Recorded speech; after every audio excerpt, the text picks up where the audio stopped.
Welcome back. In the previous video we discussed the business aspects of a quality marketing campaign. In this video we're going to talk about the marketing campaign itself. First of all, we are going to talk about the high-level marketing objectives. The first one will be identifying the audience. You are not going to target all the world. You are limited by budget, and also there is a good chance that not all the world is a good candidate for your product or service. So we are going to create a very specific buyer persona, and later on you will see what buyer persona means. We are going to advertise to a specific person, not a criteria. We are going to build a person named Jeff, and we are going to target Jeff because it's much easier to target a person than filters. Next, we are going to identify different pain points that your audience has. Understanding your audience pain points is, I think, the only way to create a quality marketing campaign or even a sales cycle. So this is a huge part of this education session. The third point will be defining what we are going to do, when and where. You need to have some understanding of where the journey starts, where it ends, and what's going on along the way.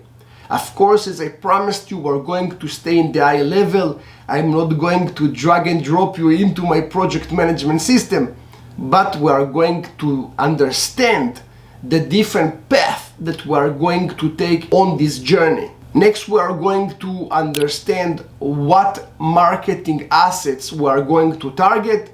We are going to talk in general about the different marketing assets and also which marketing assets I selected for this specific campaign and why. We are going to talk about what's required to create this marketing campaign, which is also connected to point number 3. And we are also going to set a budget. And when we're setting a budget, the budget is set in stone. We are not moving even with 1 cent right or left. The budget is the budget. And it doesn't matter if you feel that you like to spend more money or someone tells you that it's right to put more money. No, we're going to set a budget and live by the budget. In order to sell a product, we need to identify who is more likely to buy the product.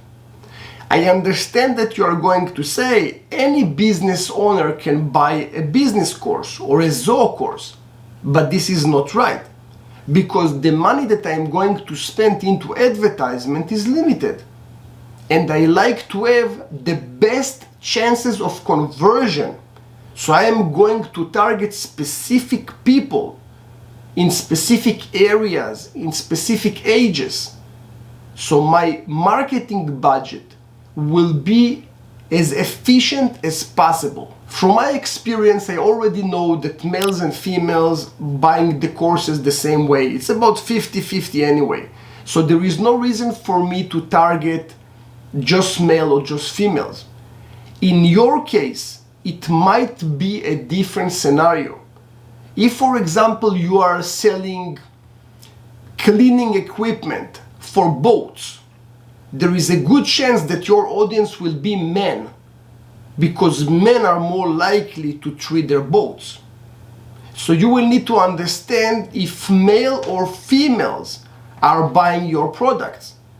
And there is a good chance that you already have some history with clients and selling your products, so you will understand who is more likely to buy your products. Next, we have ages. The ages that I'm going to target will be 25 to 60, and those will be my existing clientele. I don't have too many clients below 25, and I don't have too many clients above 60. So the sweet point will be probably the 30 to 40, but I'm perfectly fine to target 25 to 60 as a group. In your business, you need to understand who is more likely to buy your product. Next, we are talking about the business income. It's not the individual income, it's the business income. I am targeting companies that their income is 75,000 a year all the way to 3 million. Those are more likely to be my clients. Those are small businesses that have some income and they are looking for help to fix their business. Companies that are not yet on the 75K are more likely to use spreadsheets. They're not likely to use a CRM. They need to have some pain and suffering with all the spreadsheets and all the low tech before they will jump to a quality solution. Okay? So this is my case. In your case, you might be targeting individuals, and you will need to see if their income makes sense for you. Because when you're advertising, there is a way to target people with specific income. If, for example, you're selling a $3,000 computer, you understand that you need to have someone with good enough income to be able to buy this computer, because not everyone can buy a $3,000 machine. So you need to understand what will be the income level of your future client. Level of education is something that I also need to take in consideration. In my case, anyone can learn the course. It's all based on drag and drop, no coding skills required. In your case, you need to understand if level of education is something that will limit your clients and also limit your marketing budget. The location is extremely important. There is no reason to market to the entire planet when you're concentrating on a specific geographic area. So in my case, I have specific set of countries and areas that I'm concentrating on. In your case, you need to understand where you are going to target your marketing campaigns. This is a huge point that companies are losing tons of money. I've seen endless marketing campaigns of dentists that working in a specific geographic area, that they're stupid marketers advertising them across the country. Pure stupidity, tons of money that goes to the garbage. The last point will be about the business. This is not really the pain point. This is more about their existing situation. And in my case, it's usually businesses that are currently spending tons of money on Salesforce or in HubSpot and all the other very expensive services, or they are trying to make Zoho CRM work for themselves, but they are not there yet. They're not able to do it. I know it makes sense that if someone lives in the US, he will probably speak English. This is not really the reality. There are lots of people that lives in the US and they don't speak English. So we are targeting a specific location, but also we're targeting specific language. One more thing that it's important to understand. When you're targeting multiple languages, you will need to create a completely different campaign for each language. Because if someone speaks Spanish, he will like to see a banner in Spanish. Click on the banner in Spanish will lead to a landing page in Spanish. The videos on the landing page, guess what? Will be in Spanish. There are lots of mistakes in marketing that you will see one landing page and you will have a language selection. Don't expect that your prospect will understand that you need to click on a specific language drop down and select the right language. It doesn't work like that. You will reduce your conversion by probably like 30 or 40%. You need to create a completely different landing page and a marketing campaign for each one of the languages. Interest and motivation are really about trying to group your potentials and advertise them using categories and groups, which those are very useful in social media and also in YouTube. Because search engines are collecting, or social media, they are collecting so much information about their users, they are able to know if you are a rich person or not, how many times per year you're going overseas, if you're going first class or in coach, if you're driving to LA or just flying to LA, if you're more likely to buy cakes on your birthday or someone else buying for you. They know everything about you based on your search criteria, your emails, and so on. We are going to take advantage of this situation.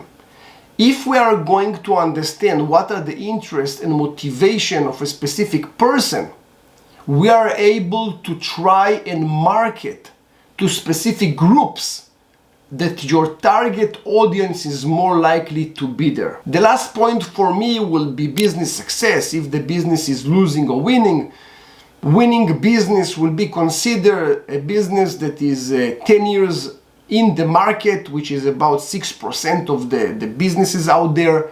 Losing business is in the 94%. If the business is losing, he is more likely to buy the course and start to be successful. If the business is a winner, probably he likes to win more and he likes to have more automation and more cool stuff. So he's also likely to buy the course. So for me, it's the same.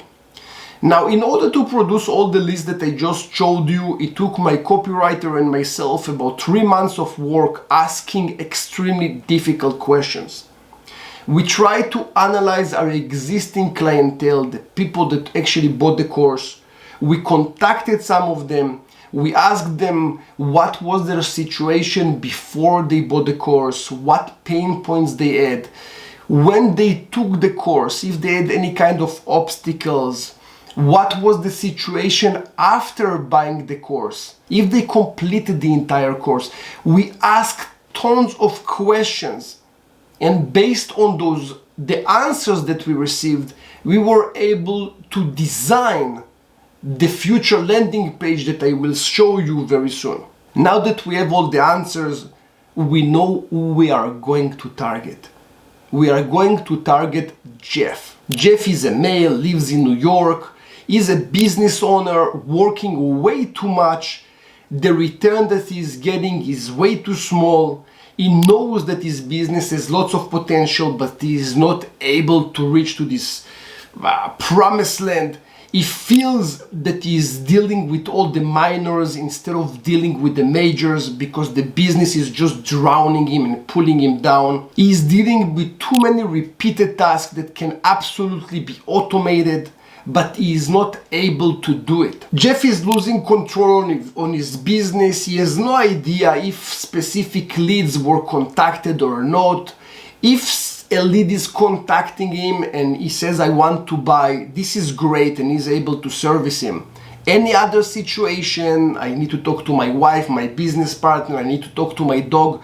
All the other scenarios are losers because he is not able to track them. And Jeff understands that without a good CRM, he is not able to make it. Most of my students, it's people that tried to set up Zoho CRM by themselves and they failed. And then they came and they bought the course. So this is exactly the audience that I'm looking for, and this is Jeff in my case. Now, based on all the information that we collected from students, we identified in my case, and this is my case, in your case for sure it will be different. We identify 4 pain points, and those pain points are a huge thing to understand, because without understanding the pain points, our campaign will be a loser. Pain point number 1 is that Jeff tried to hire developers multiple times. He spent tons of money on those developers, and those developers were not able to produce a result. He spent lots of money and he is not there yet. Usually the students will say that they are 80% there, but they're missing the other 20%. And it's very common, the answer, I'm 80% there. So this is pain point number 1 in my case. Pain point number 2, it's students that tried to go to YouTube, they tried to learn how to work with Zoho CRM from YouTube, but they got just pieces of information. It's not a structured course, and you just collect pieces. And their problem is that every time that they see a new approach, they're revamping the entire CRM, and it's killing their productivity. So instead of being a business owner, is becoming a Zoho developer. And that's pain point number 2. Pain point number 3 is that business owners hoped that they will talk to Zoho support, and Zoho support, they are developers, they hoped that they will be able to understand their business needs, and based on that propose a way to construct Zoho CRM. The problem is this, that Zoho support, like any other company, they are not business consultants. They are developers. They understand the product very good, but they do not understand business. So of course, this is a loser, and it's a huge pain point. And the last one will be the trial and error. People that are really trying to make the system work without understanding how it's working, and this trial and error end up with weeks that going to the garbage, and they are suffering and not able to make it work. Now that we understand the pain points of my students, I am able to create a quality landing page and quality banners that will draw the attention of my audience and will trigger an emotional response when they read the content that we produce for them.